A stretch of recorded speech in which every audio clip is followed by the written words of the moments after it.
Pararam, pararam, pararam, pararam, pararam. Podemos dizer que Família Addams é uma velha conhecida da cultura pop. Criada originalmente pelo cartunista Charles Addams para as tirinhas do The New York em 1938 e mais tarde adaptada ali em 1964, a família peculiar teve uma série de TV. Hoje em dia, vale ressaltar o filme animado de 2019, que teve continuação, e a série da Netflix, Wandinha. Charles Addams sempre gostou muito desse tom macabro e de humor duvidoso. Como ele era um cartunista, teve muitas de suas tirinhas compiladas em coletâneas. Uma delas, inclusive, Drawn and Quartered, teve o prefácio escrito por ninguém menos que Boris Karloff, o ator que viveu o monstro de Frankenstein em 1931. Quando essas tirinhas começaram a introduzir os personagens que hoje a gente conhece como a família Addams, eles não tinham nome ou sequer apareciam todos juntos. Ele até agrupava alguns personagens, mas pela característica do projeto, eles não tinham suas personalidades desenvolvidas. Eram apenas personagens que combinavam com o humor peculiar e o cenário tenebroso criado por Charles Addams. Para esse filme, de 1991, a segunda esposa de Charles, Lady Colleton, foi consultada e seu nome aparece em primeiro nos créditos de encerramento. Ah, claro, ela recebe os royalties da obra, já que o próprio Charles Addams morreu em 1988. Um parênteses rápido aqui.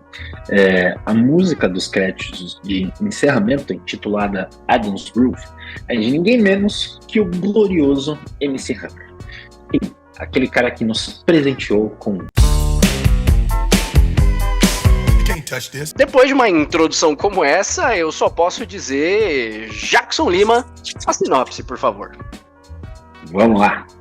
No filme, Gomes Addams é um rico patriarca de uma família que não agrada a ninguém.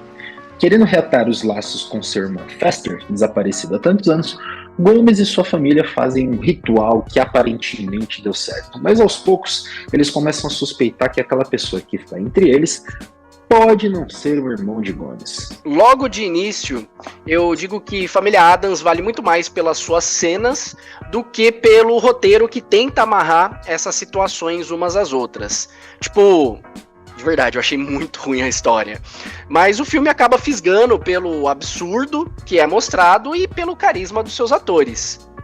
Sério, primeira vez que aparece o personagem do Christopher Lloyd, eu fiquei tipo, alguém tem alguma dúvida de que o personagem não combina com as roupas que ele tá usando e é sim o tio Fester? Bom, antes de continuar, eu só queria dizer que qualquer filme com Raul Julia é um bom filme, tá? Então eu já discordo absurdamente aqui da fala do meu querido compadre Gustavo Lomba. Mas vamos seguir. Lomba, isso faz parte do absurdo do filme, né? É proposital. Ele transita muito entre esse cômico e o desconfortável. E dá pra ver bem isso lá na cena do duelo de esgrima. Cena essa que eu achei muito boa, ao associar o duelar com a arte de negociar. Eles estão tentando um sobrepor o outro ali. Inclusive, nos termos que podem muito bem servir para ambas as situações, para ambas as artes, né? A da negociação e a da luta. Também tem a cena do escorregador ou toda a cena da mamusca. Então, eu acho que combina bastante esse pedaço do absurdo. A gente devia falar que o Bruno tá mutado faz... Não, eu me toquei. Eu achei interessante como o filme cria a dissonância de toda a sociedade tem com a família Addams.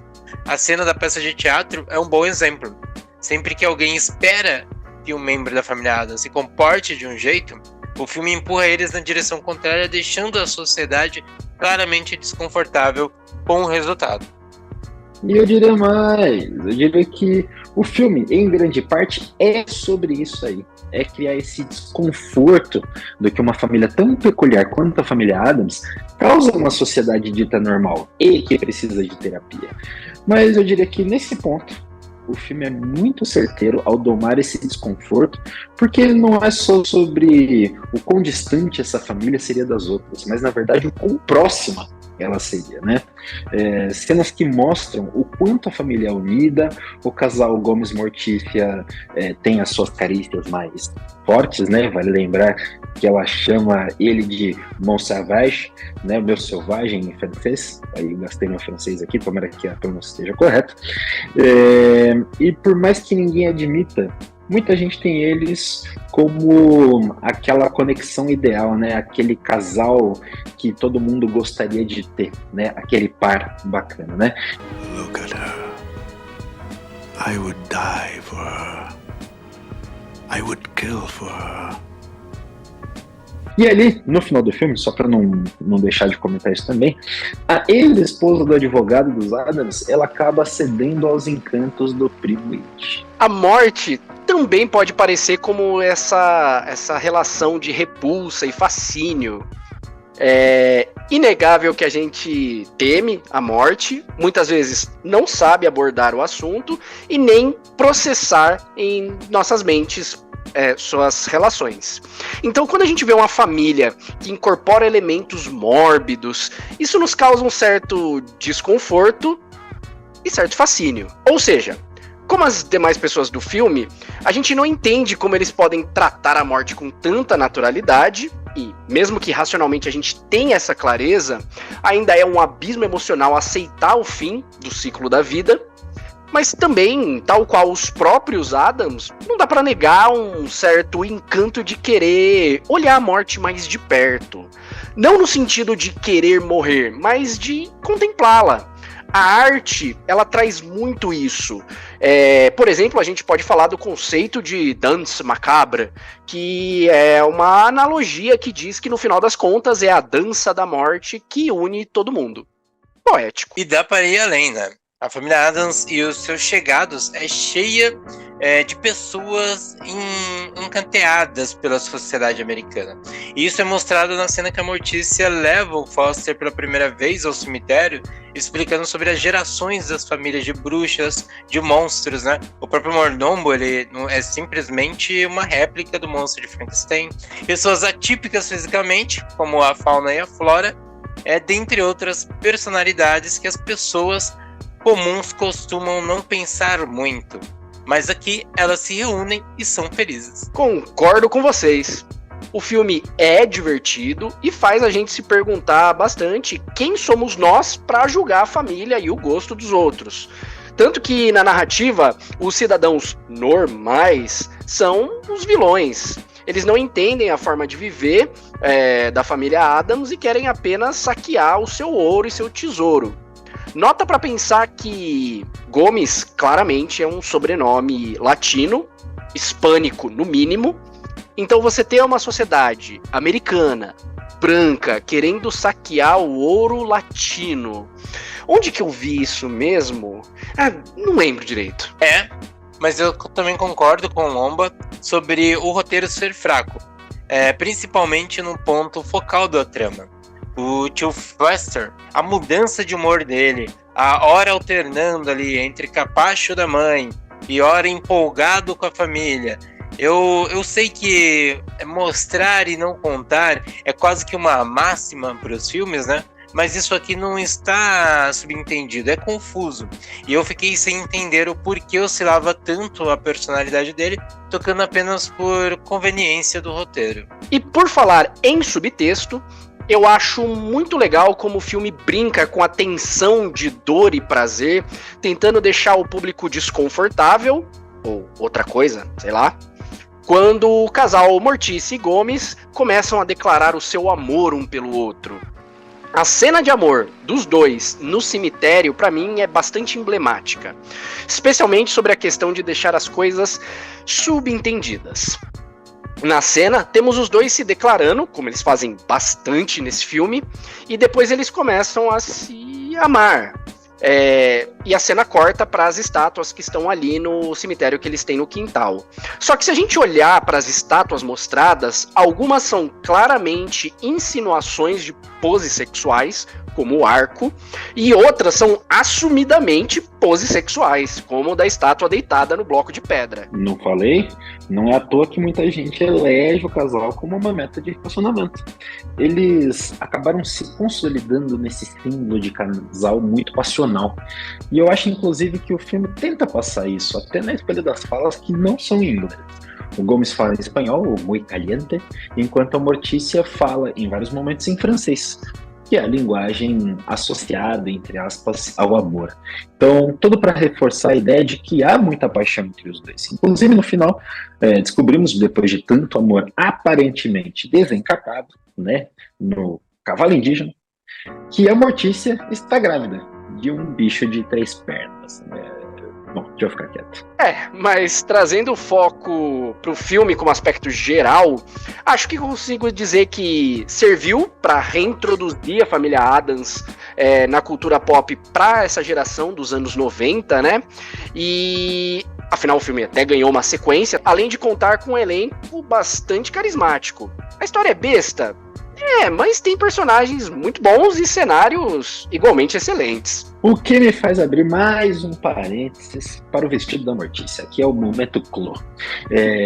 Bom, ela devia demorar uma eternidade para chegar de um lugar ao outro, já que o seu clássico tubinho preto é um vestido muito colado no corpo da mulher e vai do ombro até o tornozelo. Então é impossível dar um passo longo dentro daquele troço. E vale destacar aqui todos os méritos dos efeitos especiais utilizados para o filme, né? E assim como o seu design de produção, que são elementos cruciais que elevam o filme para um patamar memorável. Através da combinação de técnicas inovadoras e elementos visuais marcantes, a equipe de produção criou um mundo gótico e divertido que diverte o público há gerações. Essa obra cinematográfica nos ensina que abraçar o diferente e celebrar o lado sombrio da vida pode ser uma fonte de grande alegria e diversão. Eu consigo concluir que a família Addams é uma porta de entrada para um mundo incrível e de personagens fantásticos. Não é à toa que recontar essa história 1 trilhão de vezes, né? Logo ela que coloca a nossa própria visão de família e de sociedade normal em xeque.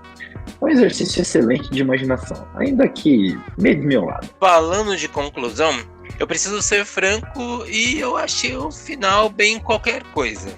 Ele primeiro finge que tá em aberto, aí não sabemos se o cara é o tio Fester ou não.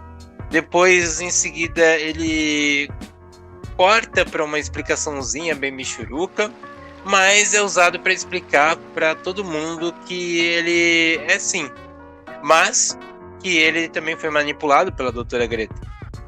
1000% expositivo e sei lá, ele destoa completamente do resto do filme.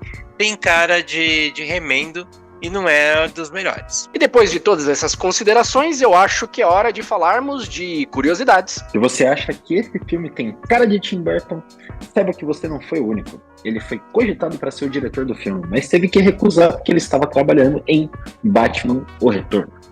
Isso tanto é verdade que, se olharmos para os roteiristas do filme, temos Larry Wilson, que escreveu Beetlejuice, e Caroline Thompson, que escreveu Edward Mãos de Tesoura e O Estranho Mundo de Jack. E em termos de adaptações para filmes e tudo mais, quando a gente compara o filme em relação ao seriado de 1964, na série, Fester é o tio de Mortícia e a Grande Mama é a mãe de Gomes.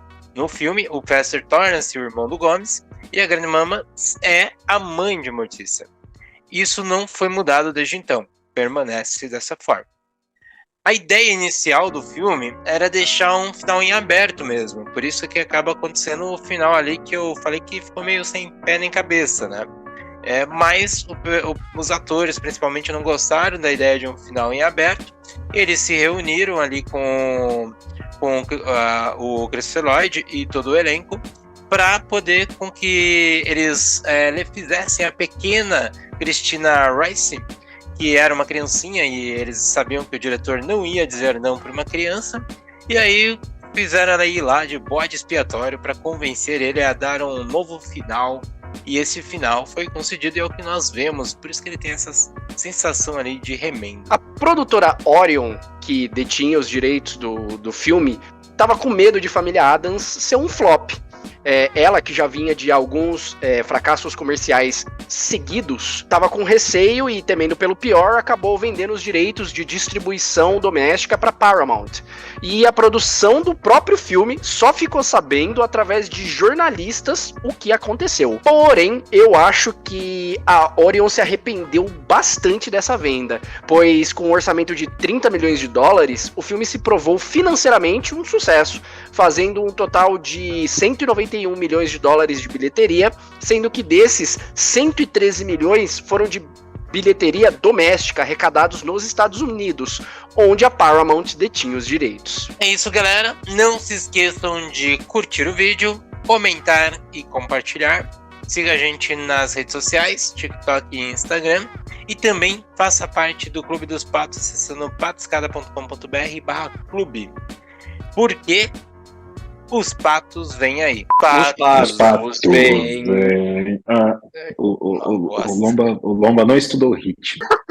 Que bosta, velho. É melhor não usar, não. Melhor não.